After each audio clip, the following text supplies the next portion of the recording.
नमस्कार दोस्तों, कैसे हैं आप? आशा है स्वस्थ होंगे, मस्त होंगे। आज हम लोग जानेंगे थायराइड के बारे में। तो थायराइड कैसे होता है और उसकी क्या निशानियाँ हैं, सिम्टम्स क्या है, कैसे जाने हम लोग कि थायराइड हो चुका है हमें और उसको कैसे अवॉइड कर सकते हैं, उसमें क्या क्या ध्यान रखना है। अगर हम लोगों को थायराइड हो चुका है तो इसमें क्या क्या प्रिकॉशन लेना है, क्या खाना क्या नहीं खाना, कौन सी दवाइयाँ लेनी चाहिए, क्या आसन करने चाहिए, क्या प्राणायाम करने चाहिए और क्या ये लाइफ टाइम के लिए हमारे शरीर पे असर करता है, क्या गोलियाँ लाइफ टाइम खानी पड़ती है। बहुत से प्रश्न हैं और उसके जवाब भी मैंने बहुत ढूंढे, मैंने बहुत सर्च किया और जो भी मुझे जानकारी मिली है मैं उसके आधार पे आपको साझा कर रही हूँ। मेरी जानकारी के हिसाब से मैं आपको जो मेरे पास जो भी माहिती है तो वो मैं आपको शेयर करूँगी। जो भी इंफॉर्मेशन है थायराइड के बारे में क्या करना है। तो सबसे पहले कि थायराइड किन लोगों को होता है, तो सबसे पहले तो मैं बताऊंगी कि ये पहले के ज़माने में तो ऐसा होता था कि मेनोपॉज के बाद में महिलाओं को थायराइड होता था, क्योंकि जो शरीर के अंदर जो जो बिगाड़ बोलते हैं वो निकलता नहीं था। तो जो दूसरे रोग रहते हैं, शुगर, बीपी, ये सब जो लगता है उसी की तरह से ये थायराइड भी लग जाता था। चश्मे लगते थे, हाँ, उसी तरह से थायराइड हो जाता था। लेकिन अभी ऐसा नहीं है। अभी माहवारी ही पहले, सबसे पहले माहवारी ही एक सिम्टम है जो पता चलता है जिससे कि थायराइड हो चुका है। जब भी थायराइड होता है तो उसका सिम्टम्स क्या है कि हम लोगों को माहवारी अनियमित हो जाएगी, यानी जो जिसकी जो डेट है उसके ओवर हो जाएगी या उसके पहले ही माहवारी शुरू हो जाती है। बहुत ज़्यादा माहवारी आती है या तो फिर आती ही नहीं है, या माहवारी आने के लिए गोलियां लेनी पड़ती है जब भी जाके पीरियड्स होते हैं। और औरतों में बहुत ज़्यादा तनाव होता है, छोटी छोटी बातों में बहुत ज़्यादा गुस्सा आ जाता है, बहुत बहुत बहुत पसीना होता है और कभी भी एनी टाइम वेट एकदम से गेन हो जाता है कि 2 दिन पहले आपने दिखाया तो कुछ है और 2 दिन बाद दिखाए तो आपका वेट जो है वो फूल जाता है, जैसे गुब्बारे की तरह दिखने के। आप देखेंगे कोई कोई लोगों को शरीर ऐसा अनएक्सपेक्टेड रहता है फूला हुआ, कि अब हम लोग समझ नहीं सकते कि ये किस तरह से एकदम से ऐसे कैसे वेट बढ़ गया। तो वो क्या होता है, वो थायराइड की वजह से होता है।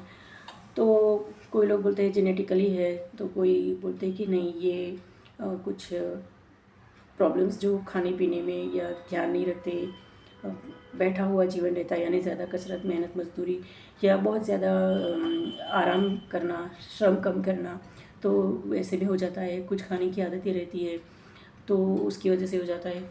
तो जानेंगे हम लोग इससे क्या कर सकते हैं। जब भी हम लोगों को पहले तो माहवारी का अनियमित हुई या फिर ऐसा लगा कि बार बार हम लोगों को हर महीने गोलियां लेकर ही पीरियड्स आते हैं, तो हम लोगों ने चेकअप करवाना चाहिए कि क्या है इसका T3 T4 और TSH। जब भी आप लोग हैं, आपकी छोटी उम्र होगी ना, तो जल्दी से वो लोग पहले तो TSH T3 T4 एक छोटी उम्र यानी 20-22 साल की उम्र में तो वो लोग ये जो मैरिड वुमन है तो उन लोगों को तो यही लगता था कि भाई ये जो ये प्रिकॉशन लेने की ज़रूरत नहीं है, ये ज़रूर प्रेगनेंसी का ही होगा। तो वो लोग प्रेगनेंसी टेस्ट के ही समझ के ना दे देते थे ब्लड टेस्ट में। T3 T4 का और TSH का जल्दी से रिपोर्ट नहीं करवाते थे ब्लड टेस्ट का। तो सबसे पहले हम लोगों ने ध्यान रखना है T3 T4 TSH का टेस्ट करवाना है। उसमें हम लोगों को पूरा यानी दिया ही रहता है कि इतना इतना होना चाहिए, ये एज है आपकी तो इसके हिसाब से T3 का प्रमाण इतने से इतने होना चाहिए, T4 का, TSH का, बराबर। अब ये होने के बाद में हम लोगों को तो रिपोर्ट हम ही देख के समझ सकते हैं कि ये मेरा तो इसके ऊपर आ रहा है, इतना होना चाहिए। और उसमें रिपोर्ट में आता है कि आपका ब्लड टेस्ट का रिपोर्ट इतना आता है, तो ये अब समझ गए, बराबर। और इसके ऊपर जो गोली रहती है वो आप अपने फैमिली डॉक्टर जिसने आपको लिख के दिया है उसी डॉक्टर के पास जाइए, वो आपको दिखाएंगे कि इतने एमजी की गोली आपको लेनी शुरू करनी है अर्ली मॉर्निंग, बिना कुछ खाए पिए वो लेनी है गोली पानी के साथ में। और उसके बाद में आधा घंटे के बाद में कुछ भी आप चाय या कुछ भी ले सकते हैं ब्रश करके। तो बिल्कुल यानी बहुत रेगुलर ये गोली लेनी है। अगर आपको लगता है कि मैं योगा, प्राणायाम, आयुर्वेदिक दवाइयाँ ले रही हूँ तो मैं गोली बंद करनी है, नहीं, ऐसा नहीं है। आप लोग जो भी ट्रीटमेंट ले रहे हैं, आयुर्वेदिक, होम्योपैथी या योगा कर रहे हैं, एक्यूप्रेशर पॉइंट्स भी मैं अभी बताती हूँ आपको, उसके बावजूद ये गोलियाँ हर रोज़ लेनी है, उसको निगलेक्ट नहीं करना है। क्योंकि जैसे ही आपने ये गोलियाँ बंद की तो वो तुरंत ही फ्लक्चुएट होगा आपका जो अ,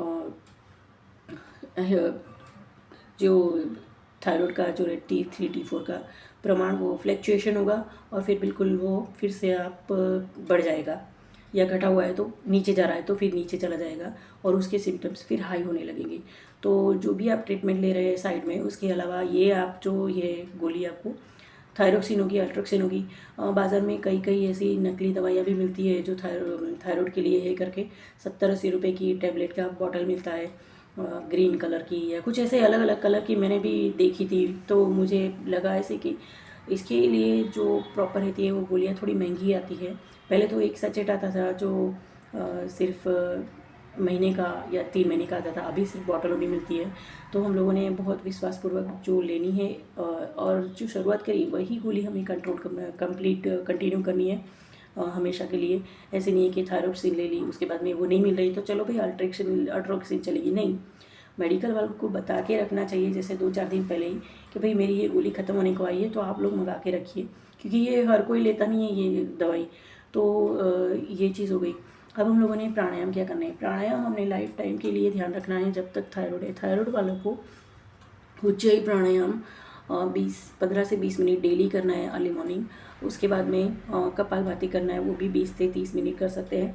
ओके, आसन क्या करने हैं, तो आसन क्या करने हैं, सिंहासन और सर्वांगासन, उष्ट्रासन। जिन लोगों को बीपी की बीमारी है, जिनको हाई बीपी है, जो हार्ट पेशेंट्स हैं, तो वो लोग सर्वांगासन नहीं कर पाएंगे, हलासन नहीं कर पाएंगे, तो वो लोग उष्ट्रासन कर सकते हैं। अच्छा, और अपने डॉक्टर को भी पूछें, लेकिन जो हेल्दी है तो वो लोग ये आसन करें। उसके बाद प्राणायाम का हो गया, ये हो गया। डेली ये आसन करने हैं, प्राणायाम और कपालभाति तो डेली ही करना है 20-20 मिनट। गले का जो एक्सरसाइज रहती है, तो गले के एक्सरसाइज में क्या करने हैं, क्लॉकवाइज एंटी क्लॉकवाइज घुमाना है, गोल गोल गला, राइट साइड फिर लेफ़्ट साइड, इस तरह से 10-10 राउंड करने हैं हर रोज़। उससे बहुत फ़र्क पड़ेगा। उसके बाद में एक्यूप्रेशर पॉइंट है जो आपको डेली करना है 2-2 मिनट, सुबह शाम दोपहर, जैसे जब भी टाइम मिले आपको ज़्यादा से ज़्यादा करना है, तो वो अब भी उससे भी बहुत कंट्रोल में आ जाएगा। ये अंगूठे के नीचे है, इसको यूँ यूँ यूँ दबाना है, ये दोनों हाथों में 1 2 3 4 10-20 बार दबाए, दूसरे हाथ में दबाए, ऐसे 2-2 3-3 मिनट सुबह शाम करना है। उसके बाद में जो लोगों को बहुत मोटापा हो गया है, तो मोटापे में मेदोहरवटी, कांचन गुग्गल ये लेना है, और वृद्धिवादी कावटी, ओके, ये गोलियाँ ले सकते हैं। लेकिन वो भी है ना, आप अपने आयुर्वेदिक चिकित्सक से परामर्श करने के बाद में ही लें। ये मुझे जो भी मुझे माहिती, मेरे पास जो इन्फॉर्मेशन है उसके हिसाब से मैं आपसे बता रही हूँ कि ये गोलियाँ खा सकते हैं। अभी तो बहुत इजी हो गया है कि हर सिटी में, हर एरिया में, हर सिटी के हर एरिया में अलग अलग आयुर्वेदिक सेंटर्स रहते हैं। पतंजलि के भी है, अलग अलग डॉक्टर्स भी रहते हैं वहाँ भी। ऐसे यानी ये नहीं है कि अभी आयुर्वेद में कोई नीम हकीम की तरह कोई बिलीव नहीं करता, नहीं, अभी आयुर्वेदिक भी डॉक्टर्स मिल जाते हैं आसानी से। तो आप लोग उनसे मिले और जो आपको प्रॉब्लम है, आपका ब्लड टेस्ट और ये सब लेके जाएंगे। उसके बाद में वो आपको बताएंगे कि आपको क्या क्या दवाइयाँ लेनी है। गले के ऊपर भी कई वेलनेस सेंटर पर गले के ऊपर जो उसका लेप वगैरह लगाया जाता है। कई बार कई वेलनेस सेंटर्स में मालिश भी की जाती है गले की। उसके बाद में खाने पीने के लिए प्रॉपर चीज़ें दी जाती है।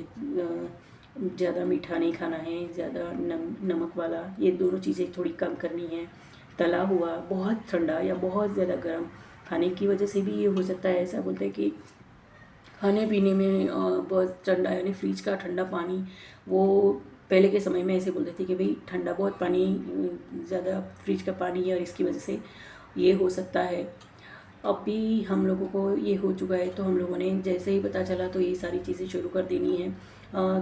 किन्हीं लोगों को स्किन के ऊपर काले धब्बे होते हैं, वो जल्दी से मिटते नहीं हैं, ये इसी की वजह से होते हैं, थायराइड की वजह से।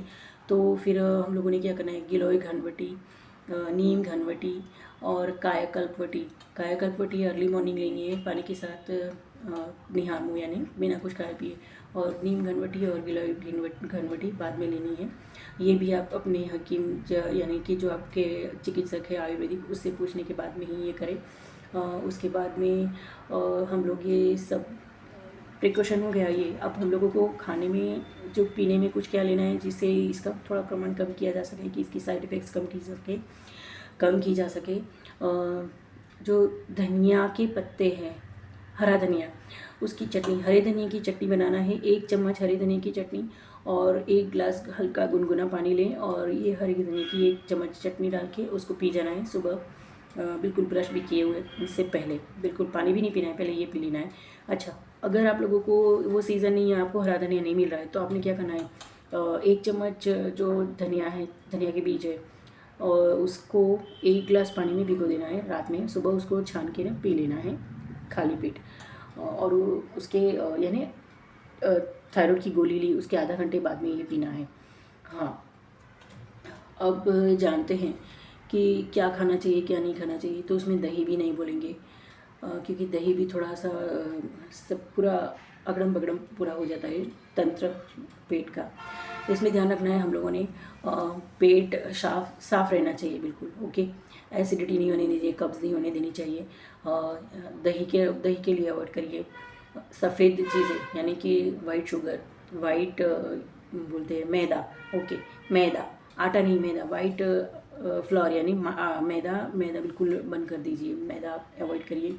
उसके बाद में समोसे वगैरह जो ये चीज़ें हैं ना, जो हमारे तंत्र को पूरे बिल्कुल, जो थायराइड वाले रहते हैं उनको पूरा हिला देती है, वो उसका फ्लक्चुएट जो करती है। तो समोसा है, दही है, ये चीज़ें थोड़ा अवॉइड करें। छाछ तो ले ही सकते हैं आप, बराबर, दूध भी ले सकते हैं। तो ये चीज़ें ध्यान में रखनी है। उसके बाद में डेली आपको ये तनाव भी होता है, इसमें बहुत ज़्यादा तनाव होता है, छोटी छोटी चीज़ों में गुस्सा आता है, अनिद्रा के रोग होते हैं। अनिद्रा यानी नींद की भी तकलीफ़ होती है। तो नींद के लिए भी आप लोगों को क्या करना है, भ्रामरी प्राणायाम करना है, भस्त्रिका करना है। भ्रामरी और भस्त्रिका दोनों ही 10-10 मिनट कर सकते हैं, और ज़रूर करें। और देखिए आप लोग, अगर इससे नहीं भी उपाय होता है तो आप लोग होम्योपैथी का भी ट्रीटमेंट ले सकते हैं, क्योंकि इसमें बहुत सारी प्रॉब्लम्स होती है। गोलियों के लेने के बावजूद भले ही थायराइड का जो T3, T4 और TSH सही प्रमाण रहे, लेकिन उसके साइड इफ़ेक्ट तो बाजू में होते ही रहते हैं। अनिद्रा है, चिड़चिड़ापन है, बहुत ज़्यादा गुस्सा आना, बहुत ज़्यादा तनाव होना, और चीज़ें भूल जाते हैं, मेमोरी पावर कम होती है।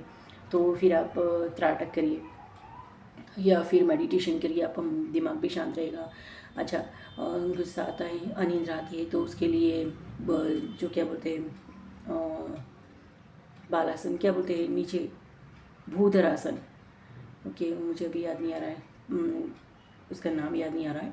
वज्रासन में बैठना है और सिर को ज़मीन पे टिकाना है, नाक को ज़मीन पे टिकाना है, ये आसन करना है। शशांक आसन, ओके, शशांक आसन करना है, वो डेली करिए आप, 15-20 मिनट, आधा घंटा। तो उससे क्या होगा, आपका टेंशन कम होगा, आपको नींद आएगी, प्लस जो दिमाग में खो जाएगा। तो उससे क्या होगा कि आपका दिमाग शांत रहेगा, आपको याददाश्त भी अच्छी रहेगी।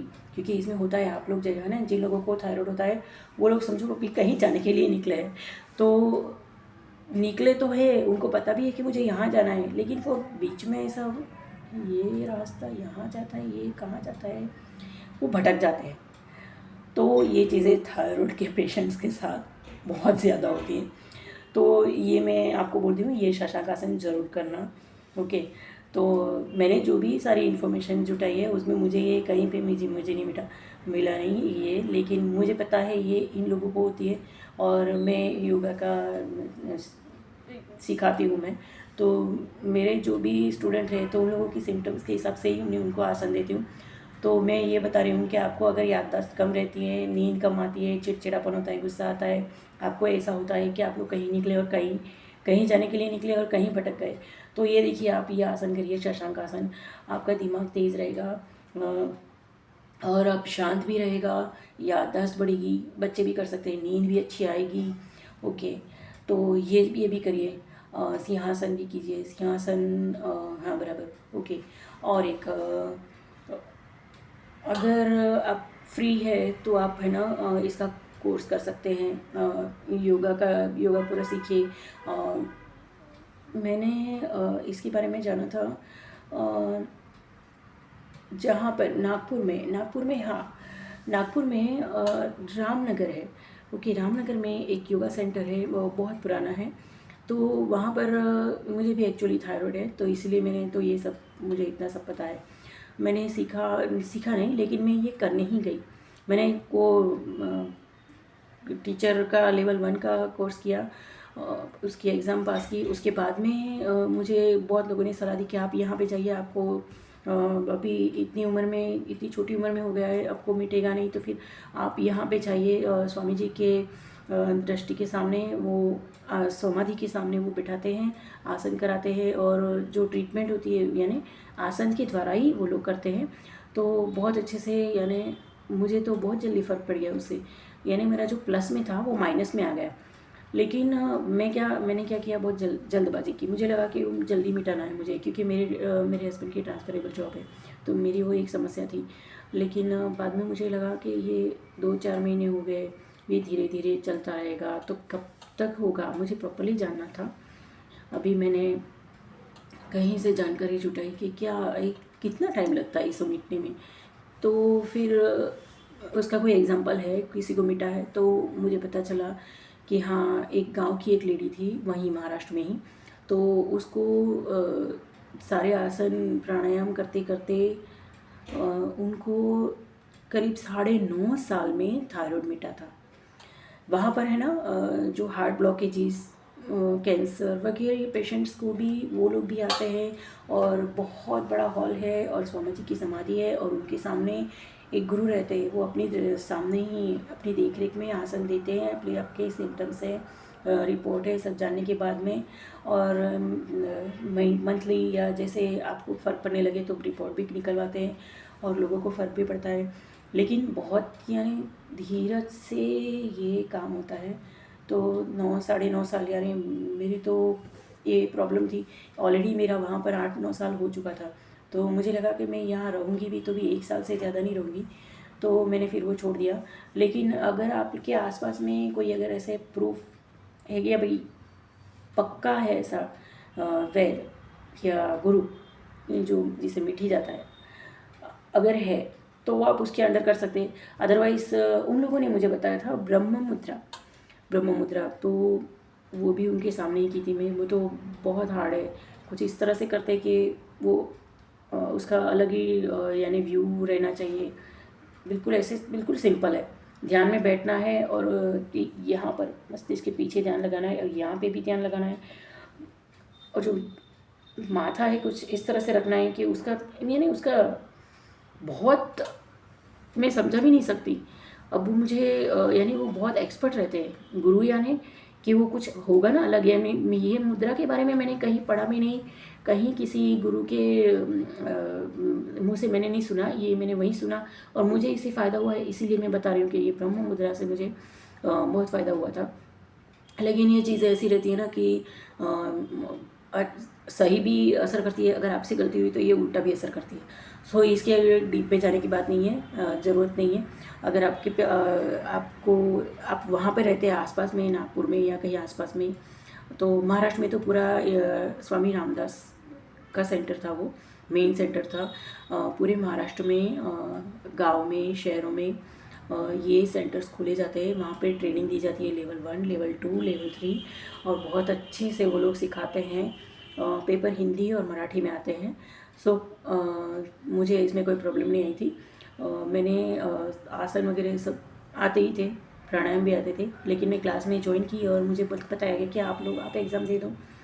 तो फिर ये सब मुझे वहाँ पता चला डीप में। और आप भी देखिए, ये सारी चीज़ें करिए। उसके बाद में प्राणायाम बिल्कुल मत छोड़ना। दवाइयाँ ले न ले, प्राणायाम जो भी, अगर दवाई ले रहे हैं तो चिकित्सक के पास से ले। और दूसरी बात कि अपना ब्लड टेस्ट है जो T3, T4, TSH, वो आप जो अपना फैमिली डॉक्टर होगा वो आपको बोलेगा 3 महीने में या 6 महीने में रेगुलर करवाना है चेकअप। क्योंकि ये फ्लक्चुएट हुआ तो फिर आपको बहुत तेज़ खांसी आएगी। इसका एक ये भी है सिम्टम कि आपको एकदम से बहुत तेज़ खांसी आएगी। वो जो आपको है ना, खांसी की दवाइयाँ खाने से भी नहीं मिलेगी, क्योंकि वो ये है ही नहीं, ये चीज़ ही नहीं है। वो ये थायराइड बढ़ने या घटने की वजह से हुआ है। वो अगर फ्लक्चुएट हुआ तो गले में कुछ अलग सी खांसी आती है, वो बहुत रात भर आएगी या दिन भर आएगी। तो आपको ये बहुत ध्यान रखना है। माहवारी में चेंजेस आया कुछ आपकी डेट, तो वो ध्यान रखना है। ओके, अगर आप ये मैरिड वुमन है तो फिर आपको ध्यान रखना है, प्रेगनेंसी के टाइम पे बहुत ध्यान रखना है। हार्मोनल चेंजेस आते हैं तो अपनी जो डॉक्टर रहती है गायनिक, उनसे भी पहले बात कर लेनी है। खाने पीने में अपना वेट मत बढ़ने दे। अगर मोटा जिन लोगों को दुबला पड़ने वाले हैं उन लोगों ने भी बहुत भयानक असर देखा है मैंने। एक आँखें पूरे अंदर धंस आती है, पूरा हड्डियों का ढांचा ही दिखता है। तो सारी चीज़ें जो बोलते हैं उन लोगों को तो बहुत खाना खाना पड़ता है। मीट लेते हैं वो लोग, प्रॉन्स और ये चीज़ें खाते हैं जिससे कि जल्दी से वेट बढ़ता है। तो ध्यान रखें अपना, बहुत ख्याल रखें। और मैं तो कोशिश करती हूँ कि आप ये चीज़ होने ही ना दें।